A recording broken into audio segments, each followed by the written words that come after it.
વાયદા ત્યારે જ અપાય છે જ્યારે તમને કંઈક લાલચની અપેક્ષા હોય, એટલે જ ચૂંટણીનો સમય આવી રહ્યો છે અને તે જ સમયે કાર્યકર્તાઓ વાયદા આપવાનું ચૂકતા નથી. અચૂકને અચૂક રીતે તેઓ વાયદા આપી રહ્યા હોય છે અને ફેકમ ફેક કરી રહ્યા હોય તેવું લાગી રહ્યું છે. એટલે જ જ્યારે ભારતીય જનતા પાર્ટીના એક પછી એક કાર્યકર્તાઓ કહી રહ્યા છે કે વિસાવદરમાં મંગળ અને ચંદ્ર લાવીશું, વિસાવદરમાં પેરિસ જેવા રસ્તા બનાવીશું, પણ ફેંકવાની પણ કંઈક લિમિટ હોય કે નહીં? વિસાવદરમાં પેરિસ જેવા રસ્તા બનશે કે નહીં, પણ વિસાવદર જેવા રસ્તા તો બનશે કે કેમ, એ પણ એક સવાલ છે. ત્યારે આ રસ્તા પેરિસ જેવા બનાવવાની વાત કરી રહ્યા છે તે સમયે આમ આદમી પાર્ટીના એક નેતાએ પણ કહ્યું છે કે રસ્તા પેરિસ જેવા બને તે પહેલા જ થીગડા મરાવવાની શરૂઆત થઈ ગઈ છે. શું છે સમગ્ર ઘટના, વિગતે ચર્ચા કરીએ.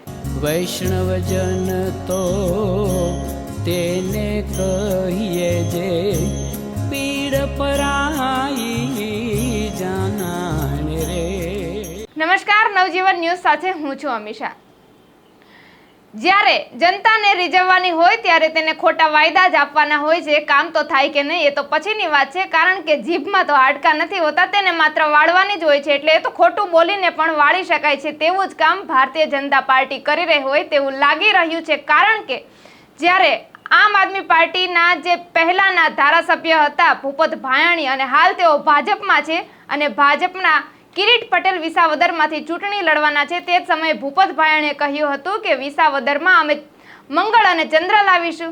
તે જ સાથે સાથે હવે કિરીટ પટેલ જે ચૂંટણી લડવાના છે ભારતીય જનતા પાર્ટીના પક્ષ ઉમેદવાર તરીકે, તે પણ કહી રહ્યા છે કે અમે વિસાવદરમાં પેરિસ જેવા રસ્તા બનાવશું. તો વિસાવદરમાં પેરિસ જેવા રસ્તા બનશે એ તો હવે ખબર નહીં, પરંતુ વિસાવદરમાં જે રસ્તા ખાડા ખાબોચિયા હશે તે ચૂંટણી આવે છે એટલે તો ત્યાં બુરાઈ જશે તેવું લાગી રહ્યું છે. ત્યારે આને લઈને વિવાદ સર્જાઈ રહ્યો હોય, કાર્યકર્તાઓ એકબીજા પર આક્ષેપ કરી રહ્યા હોય તેવું લાગી રહ્યું છે. પહેલા તો કિરીટ પટેલ શું કહી રહ્યા છે તમે તેને પણ સાંભળી લો. ખાલી 800 દિવસ તમે મને આપો, 800 દિવસની અંદર તમને એમ ન થાય કે પેરિસની બજાર જેવા જો રસ્તા ન બનાવી દઉં તો ધારાસભ્ય તરીકે લેવાને હું લાયક નથી. તો આ હતા ભારતીય જનતા પાર્ટીના જ કિરીટ પટેલ. તે પેરિસ જેવા રસ્તા બનાવવાની વાત કરી રહ્યા છે અને આ રસ્તા બનાવવાની વાત કરતા જે આમ આદમી પાર્ટીના ગોપાલ ઇટાલિયા છે તેમણે કહ્યું છે કે જે શ્રીરામ ચોક છે ત્યાં કેવા રસ્તા પર થીગડા મરાઈ રહ્યા છે, તેઓ શું કરી રહ્યા છે તે પણ સાંભળી લો. નમસ્તે મિત્રો, હું છું ગોપાલ ઇટાલિયા અને તમને જણાવવામાં ખૂબ જ આનંદ થાય છે કે ભેસાણ વિસાવદરની અંદર પેરિસ જેવા થીંગડા મારવાનું કામ ચાલુ થઈ ગયું છે. રોડ તો જે દિવસે નસીબમાં હશે ત્યારે બનશે. આ જુઓ, આ પેરિસ જેવા થીંગડા મારવામાં આવે છે.